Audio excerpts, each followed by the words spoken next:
মহান রাব্বুল আলামিনের দরবারে অসংখ্য অগণিত শুকরিয়া জ্ঞাপন করছি যে আল্লাহ পাক রাব্বুল আলামিন আপনাকে আমাকে এমন একটি সময় মাহফিলে আসার তৌফিক দিয়েছেন যে সময়টা বেশি শীত না আবার গরমও না, খুব সুন্দর একটা সময়। এমন একটা সময় যে কম্বলও লওয়া যায় না, খেতাও সারা যায় না, এমন একটা সময়। আল্লাহ তাআলা আপনি আমার জন্য কত সুন্দর করে দিয়েছেন। রমজানের আগ মুহূর্তে আর মাত্র কয়দিন আছে, আগামী শনিবার দিবাগত রাত হয়তো আমাদের সেহরি খাওয়া লাগতে পারে। আল্লাহ যদি আমাদেরকে সেই পর্যন্ত হায়াতে বাঁচায়া রাখে, আমরা সকলেই যেন ওই রমজান পর্যন্ত আল্লাহ তাআলা আমাদের হায়াত বাড়ায় দেন, সকলেই বলে আমিন। তেমন একটা সময় আসছে আল্লাহ তাআলা আমাদেরকে আসার বসার তৌফিক দিয়েছেন, এসে বসে দুই চারটি কথা বলা এবং শোনার মতো সুযোগ দিয়ে মহামনিব করে দিয়েছেন। সেই মহামনিবের দরবারে আকাশ বাতাস মুখরিত করে দিলটাকে উজাড় করে অন্তঃস্থল থেকে কালিমাতুশ শুকর আদায় করে আলহামদুলিল্লাহ। একটু সামনে যে ফাঁকা জায়গা, একটু সামনে বলে ভালো হয় না? যত কাছে আসা যায় তত কিন্তু বরকত, এই জন্য আমরা একটু কাছে আসার চেষ্টা করি। তো অসংখ্য গণিত দুরূদ ও সালাম মানবতার কান্ডারি উম্মতের মুক্তির দিশারি আকাই নামদার মদিনা তাতাজদার ভাই সামনে জনাব মুহাম্মদুর রাসূলুল্লাহ সাল্লাল্লাহু আলাইহি ওয়াসাল্লামের উপর। আমরা মদিনার প্রেমিক, নবীর প্রেমিক, ঠিক না? আমাদের ধর্মের নাম ইসলাম ধর্ম, আর আমাদের পয়গম্বর হইল জনাব মুহাম্মদুর রাসূলুল্লাহ সাল্লাল্লাহু আলাইহি ওয়াসাল্লামের উম্মত। দুনিয়াতে আমরা এসেছি সবার পরে, কিন্তু জান্নাতে যাব সবার আগে। যেমন গাড়ির মধ্যে ভাই বাসও যদি লোক যখন ওই যে সিট কাটে, সিটিং সার্ভিস গাড়িগুলা যারা সিট কাটে আগে তারা উঠে, পরে এমন ভাবে উঠতে উঠতে পরে যখন দাঁড় করে লোক নেয় এরা কিন্তু পরে উঠে, আর সিটের লোক গুলি আগে উঠে।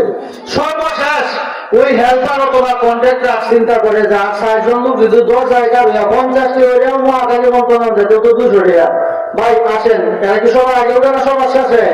কিন্তু নামার সময় সবার আগে। আল্লাহর পয়গম্বর জনাব মুহাম্মদুর রাসূলুল্লাহ সাল্লাল্লাহু আলাইহি ওয়াসাল্লাম বলেন, ও আমার উম্মতেরা জানিয়া রাখবা, আমরা দুনিয়াতে সবার পরে আসছি। হযরত আদম আলাইহিস সালাম থেকে নিয়ে হযরত ঈসা আলাইহিস সালাম পর্যন্ত আমি নবী সহ ১,২৪,২৪০,০০০ নবী রাসূল দুনিয়াতে এসেছেন, আবার সকলেই চলেও গিয়েছেন। না কেউ আছে? নাই। ওই সকল নবী রাসূলদের উম্মতেরা তারা পর্যায়ক্রমে একের পর এক আসছেন, কিন্তু আমি সরকারি তো আলম আদাই নামদার মদিনা তাতাজদার কামলিওয়ালা নবী সবার পরে আসছে, আমার উম্মত সবার পরে আসছে। আল্লাহ পাক রব্বুল আলামিন বলেন, বন্ধু হয়ে আপনি কোনো টেনশন করবেন না, আপনার উম্মতেরা দুনিয়াতে সবার পরে এসেছে, কিন্তু আপনার উম্মতেরা যে পর্যন্ত বেহেশতে না যাবে ততক্ষণ পর্যন্ত অন্যান্য নবী রাসূলগণ বেহেশতে যাওয়ার অনুমতি পাবে না। সুবহানাল্লাহ। আমাদের দাম কত বুঝতে পারছেন নি? এই জন্য যদি আমরা সবার পরে আসছি, জান্নাতে যাব সবার আগে। হযরত আদম আলাইহিস সালাম থেকে নিয়ে আখির জামানার পয়গম্বর জনাব মুহাম্মদুর রাসূলুল্লাহ সাল্লাল্লাহু আলাইহি সাল্লাম পর্যন্ত হাসরের এই জাহান্নামের ভয়াবহ অবস্থা দেখে সবাই শুধু বলবে নাফসি রাব্বি নাফসি রাব্বি নাফসি, অর্থাৎ আল্লাহ আমারে বাঁচাও। যেমন আমরা বিপদে পড়লে একজন আরেকজনের খবর নিতে পারি না, শুধু নিজের জান বাঁচানোর লেগে চিন্তায় থাকি, ঠিক কিনা? এইরকম হাসরের মাঠ যখন কায়েম হয়ে যাবেন, বান্দার মাথার আঘাত মতান্তর সহাত উপরে যখন কাটবে শুরুবে, ওই সময় প্রত্যেকটা বান্দা নবী রাসূল সহ পর্যন্ত শুধু বলবে রব্বি রব্বি নাফসি রব্বি নাফসি, ইয়া আল্লাহ আপনি আমার আত্মাকে বাঁচান, আমাকে বাঁচান। জাহান্নাম যেভাবে দিনে আসতেছে, কে গুনাহগার আর কে নেককার, কে ভালো মানুষ আর কে মন্দ মানুষ, কে মুমিন আর কে কাফের, এইগুলির তোয়াক্কা করবে না। মনে হয় সকলকে একত্রে গ্রাস করে ফেলবে জাহান্নাম। এই জন্য আমরা নবী রাসূলগণ পর্যন্ত নাফসি নাফসি বলে আল্লাহর কাছে সাজদায় পড়ে যাবে। কিন্তু আপনি আমার সরকারি তো আলম সারা পৃথিবীর সকল নবীর সারা নবী বিশ্বনবী জনাব মুহাম্মদুর রাসূলুল্লাহ সাল্লাল্লাহু আলাইহি ওয়াসাল্লাম চোখের পানিগুলি আল্লাহর কুদরতি ভাবে সাজদায় পড়ে বলবে রব্বি হাবলি উম্মতি রব্বি হাবলি উম্মতি। ওগো আল্লাহ আপনি আমার উম্মতকে বাঁচান জাহান্নামের যে বিভীষিকাময় ভয়াবহ অবস্থা রূপ ধারণ করে যেভাবে আসরবাসীর দিকে যে আসতেছে জাহান্নাম, এইভাবে যদি জাহান্নাম আসতে থাকে আমার তো বড় সন্দিহান মনে বড় আশঙ্কা, না জানি আমার সকল উম্মতকে নাকি জাহান্নামে দুজকে গ্রাস করে ফেলে। এই জন্য আল্লাহ জাহান্নামকে আপনি থামান, আপনার কুদরতি ভাই আমি সাজদায় পড়ে গেলাম, তো আপনার গোলামীর চরম নিদর্শন দেখাইয়া আমার উম্মতের মুক্তির জন্য আপনার কাছে আমি রুনাজুরি করে বলতেছি রব্বি হাবলি উম্মতি রব্বি হাবলি উম্মতি। আল্লাহ আমার উম্মতকে বাঁচান, আমার উম্মতকে বাঁচান। সুবহানাল্লাহ। নবী কোন চিন্তা করবেন না, যখন হাসর এভাবে কাঁদতে থাকবে আল্লাহ পাক রব্বুল আলামিন বলবে ও পয়গম্বর জনাবে মুহাম্মদুর রাসূলুল্লাহ সাল্লাল্লাহু আলাইহি ওয়াসাল্লাম, আজকের এই দিন কাটার নয় রে বন্ধু, দুনিয়াতে থাকাকালীন সময়ে আমার জন্য আমার দিন কায়েমের জন্য আপনি তায়েফের ময়দানে মার খেয়েছেন। এই তায়েফের ময়দানে ওই আরো কাফের গুলি দুষ্ট বালকদেরকে আপনার পিছনে লেলিয়ে দিয়েছিল। এই দিন প্রচার করার কারণে আপনার শরীর থেকে রক্ত জড়িয়েছে, আপনাকে কতভাবে ইস্পাতকে মেরেছে প্রমাণ করেছে আপনি ওখানে কেটেছেন, আপনি উহুদের ময়দানে আমার জমিনে আমার দিন কায়েমের লোককে দাম দাম মোবারক শহীদ করেছেন। আপনার মাথায় লোহার ভেদ করে ওই কাফির বেঈমানদের পক্ষ থেকে লম্বা তীর আসা মাথার লোহার করা ভেদ করে তীর ঢুকে দিয়েছে রে বন্ধু। ওই সময় আপনি অনেক খেলেছেন। আজকে এই হাসরের মাঠ আপনার কাটার জায়গা নয়, এইখানে আপনি আসবেন সাজদা থেকে মাথা উঠান, আমি আপনাকে না জিগায়া আপনার পারমিশন অনুমতি বেঁচে রেখে কোন একটা উম্মতকেও আমি জাহান্নামে দিব না। সুবহানাল্লাহ। আপনাকে না জিগায়া কোন একটা উম্মতকেও জাহান্নামে দিব না। এটা হযরত আদমকে বলে নাই, ইব্রাহিমকে বলে নাই, মুসা আলাইহিস সালামকে বলে নাই, ইউসুফকে বলে নাই, ইয়াকুবকে বলে নাই, লূত আলাইহিস সালামকে বলে নাই, ইদ্রিসকে বলে নাই। এইরকম 1,00,000 মতান্তরে 2,24,000 নবী রাসূল দুনিয়াতে এসেছেন, কোন নবীকে এমন স্পেশাল কথা বলেন নাই আপনি আমার নবী ছাড়া। শুধু জনাবে মুহাম্মদুর রাসূলুল্লাহ যেহেতু আল্লাহর হাবিব দুষ্ট বন্ধু, এই জন্য ওনাকে এমন একটা স্পেশাল পাওয়ার দিয়েছেন, তাহলে আপনি কাঁদবেন না। আপনাকে যদি আমি সৃষ্টি না করতাম এই তাম পৃথিবীর গাছ বৃক্ষ তরুলতা পাহাড় পর্বত খাল বিল নদী নালা চাঁদ সূর্য গ্রহ নক্ষত্র কোনো কিছুই আমি আল্লাহ সৃষ্টি করতাম না। এই জন্য সৃষ্টি করেছি যার মনে আপনি নবী মুহাম্মদ, মুহাম্মদ নামে আল্লাহর পয়গম্বর, সর্বশ্রেষ্ঠ পয়গম্বর জনাবে মুহাম্মদ আরবি আল্লাহর জমিনে আমি পাঠাবো আমার জমিনে। এই জন্য আপনাকে উসিলা বানাইয়া তাম পৃথিবী সুন্দর জলিরা গেলা এই সুন্দর ভুবন আমি সাজিয়েছি। সুবহানাল্লাহ। আপনারে আঙ্গ দেখায় আজকের এইখানে যদি আলেমুল আমা বক্তারা না আজকে এইখানে প্যান্ডেল হতো কি, এইখানে এই স্টেজ হইতো না, মাইক আসতো না, অর্থাৎ এলাকার মানুষ আসতো না, ওই এলাকার সকল মানুষ আসতেছে। এই জন্য কোরআন এবং সুন্নাহর আলোকে আলেমুল আমাগণ হেদায়েতের উদ্দেশ্যে আমাদের নিয়তে লোকদের কাছে দ্বীনের হক কথাগুলি প্রচার করবে, আর এই কথাগুলি শ্রোতারা মনোযোগ সহকারে দিলের কানে শুনবে। শুনলেই কি হবে? দুনিয়াতেও লাভ হবে, পরকালেও মুক্তি নিশ্চিত হবে। সুবহানাল্লাহ। এই জন্য মাইক আছে, এই জন্য প্যান্ডেল আছে, লাইটিং এর ব্যবস্থা, স্টেজের ব্যবস্থা, এই সোফা বা চেয়ারের ব্যবস্থা। তার মূল উদ্দেশ্য হলো আলেমুল উলামা ওয়ারাসাতুল আম্বিয়া, নবীগণ হইল আলেমগণ হইল নবীদের ওয়ারিসদার। সুবহানাল্লাহ। পিতার সম্পদের মধ্যে যেমন সন্তান ওয়ারিসান সূত্রে বাবার সম্পদ বাইকি পায় না, এরকম হক্কানি উলামায়ে কেরাম নবীদের এলেমের ওয়ারিসদার হিসেবে দুনিয়াতে আসছে।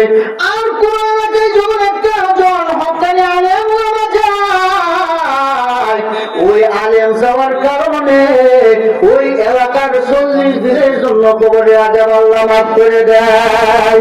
আর আল্লাহ রাসূল বলেন, ও সাহাবায়ে কেরাম, তোমরা যদি কোনো হক্কানি আলেমের সাথে সাক্ষাৎ করো, জানিয়ে রাখবা আমি নবীর সাথে সাক্ষাৎ তোমরার হয়ে গেছে। সুবহানাল্লাহ।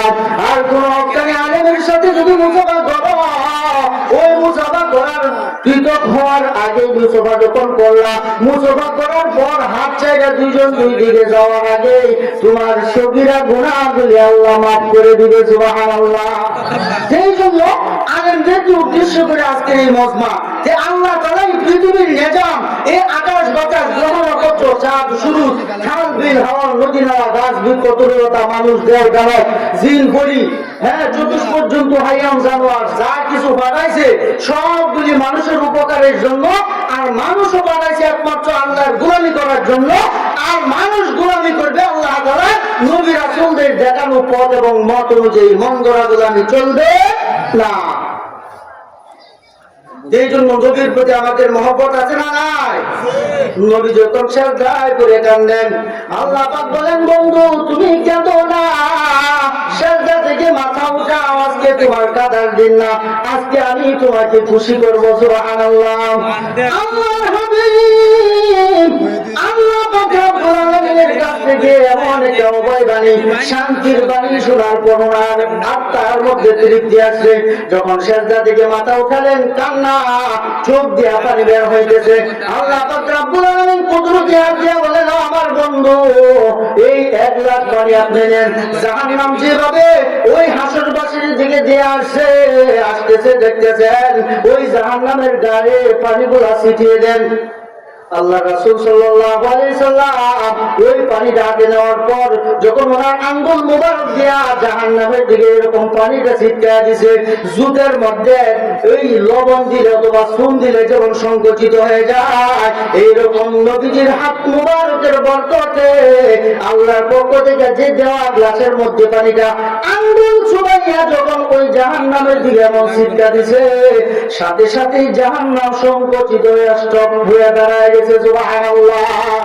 নাইলে যেভাবে আসছিল সকল হাসরবাসী, কে জান্নাতি আর কে জাহান্নামী, কে গুনাহগার আর কে নেককার, কে মুমিন আর কে কাফের, এইগুলি তোয়াক্কা করতো না, সকলকে সে গ্রাস করে ফেলত। জাহান্নামের 70,000 মুখ, এক একটা মুখের মধ্যে 70,000 করে জিনজির লাগাম লাগানো। এই জিনজিরের মধ্যে 70,000 করে ফেরেশতা ধরে রাখছে। যেমন ঘোড়ার যদি লাগাম না থাকে, ঘোড়াকে নিয়ন্ত্রণ করা যাবে? আর লাগাম তার কারণেই কিন্তু ডাইনে ঘোড়ানি যা, বামে ঘোড়ানি যা, স্টপ করানো যা, সামনেও চলে। এই জাহান্নামের মুখের মধ্যে আল্লাহ তাআলা লাগাম পরাই দিয়েছে। নবীর হাতে যখন এই পানিটা দিলেন, নবী জাহান্নামের গায়ে যখন ছিটিয়ে দিলেন, সাথে সাথে জাহান্নাম স্টপ।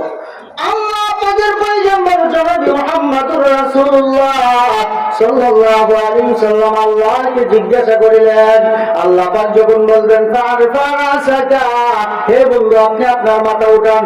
মাথা উঠানোর পর যখন ওনার হাতে পানি দিলেন, পানি দেওয়ার পর জাহান্নামের গায়ে যখন ছিটিয়ে দিল, জাহান্নাম সংকুচিত হয়ে গেছে। আমার আপনার পয়গম্বর মুহাম্মদ আরবি জিজ্ঞাসা করলেন, ওগো রব্বুল আলামিন, এটা এমন কোন বরকতি পানি, এমন কোন রহমতি পানি, এই পানি আপনি কোথায় সংরক্ষণ করে রেখেছিলেন, কোথায় আপনি মজুদ করে রেখেছিলেন? পানি ছিটিয়ে দেওয়ার সঙ্গে সঙ্গে জাহান্নাম সংকুচিত হয়ে গেছে। আল্লাহ পাক রব্বুল আলামিন কুদরতি জবান দিয়ে বলে, পয়গম্বর মুহাম্মদ, এটা কোনো বরকতি পানি নয়, এটা কোনো রহমতি পানি নয়, এটা কোনো কুদরতি পানি নয়। ওই পানিটা আপনার উম্মত, আমার বান্দা বান্দীগণ যখন শয়তানের ধোঁকায় ধোঁকা দিয়েছে, শয়তানের প্রতারণায় প্রতারিত হয়ে যখন নফসে আম্মারার শয়তানের গোলামি, নফসের খাহাসাত পূরণ করার লক্ষ্যে শয়তানের গোলামির মাধ্যমে যখন গুনাহ করত, গুনাহ করার সঙ্গে সঙ্গে সে বুঝতে পেরেছে যে এটা আমি বড় এত অন্যায় করেছি, গুনার কাজ করেছি, এই গুনার জন্য কাল কিয়ামতের ময়দানে আমাকে জাহান্নামের আগুনে জ্বলা লাগতে পারে।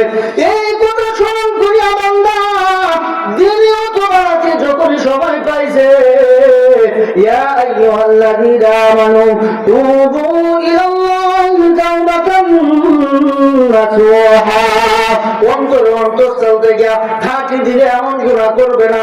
এই গুনাহ থেকে সে ফিরে আইসা প্রতিজ্ঞা করছে, আমি আর এমন গুনাহ করব না।